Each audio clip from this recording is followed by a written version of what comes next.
Ko'pchilikning iltimosiga ko'ra mega shokoladli Matilda tortini sochni juda ham mazali chiqadigan retseptini sizlar bilan bo'lishaman.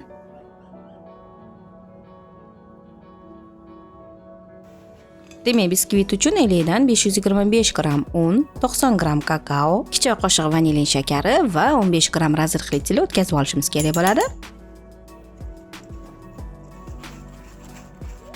Ketidan 350 gram shakar, 3 dona yirikroq tuxum, 300 gram qatiq yoki sut va 150 ml o'simlik yog'ini qo'shib, hammasini yaxshilab aralashtiramiz.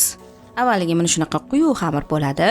Bunga yarim choy qoshiq istimol sodasi, ketidan 1 choy qoshiq uksus hamda 350 ml damlangan achchiqqina qaynoq kofeni qo'shib, qo'moqlari ketgunicha yaxshilab aralashtiramiz. Tayyor xamir shunaqa suyuqlikda bo'ladi. Uni 3 ta bir xil idishga taqsimlab, diametri 20-22 cm qolipga quyib olamiz.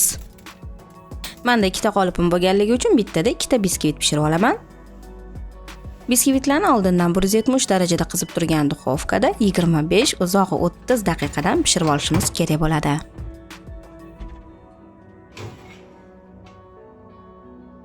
Pishgan biskvitni ehtiyotkorlik bilan formadan chiqarib, keyingisini ham pishirib olamiz. Ozgina sovuq bo'lgan korjlarni bir xil qalinlikda bo'lishi uchun tepasidagi shapkasini kesib tashlash kerak. Shunda tortimiz bochka bo'lmasdan tekis chiqadi. Mana shunaqa sochni, yumshoqqina shokoladli korjlar bo'lib chiqadi. Endi juda ham mazali krem ganash tayyorlashga kirishamiz. Buning uchun 300 gram qaymoqga 200 gram shakar va 100 gram sariyog' qo'shib, mikroto'lqin pechda yoki gazda isitib olishimiz kerak bo'ladi.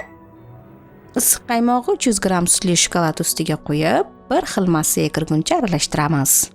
Krem rangi yanada chiroyli chiqishi uchun unga elikdan 30 gram kakaoni o'tkazib birlashtirib olishimiz kerak. Boshida ko'rayotganingizdek ganash suyuqroq bo'ladi.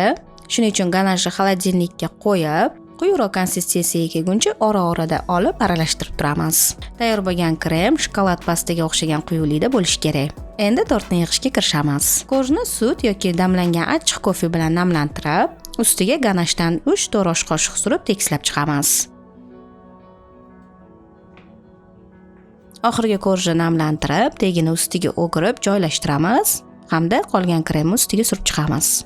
Bu tortga ganashni tekis surish shart emas, hech qanaqa qonun qoidasi yo'q, o'zingizlar xohlaganingizcha sursanglar bo'ladi. Tayyor tortimizni sovutgichga 1 soatga olib qo'yamiz.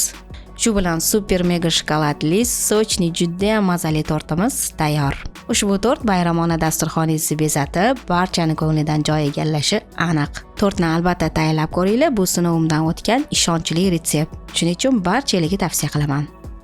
Videoga like bosib, yaqinlaringiz bilan bo'lishishni unutmang. Keyingi videolarda g'oyibona ko'rishguncha, xayr.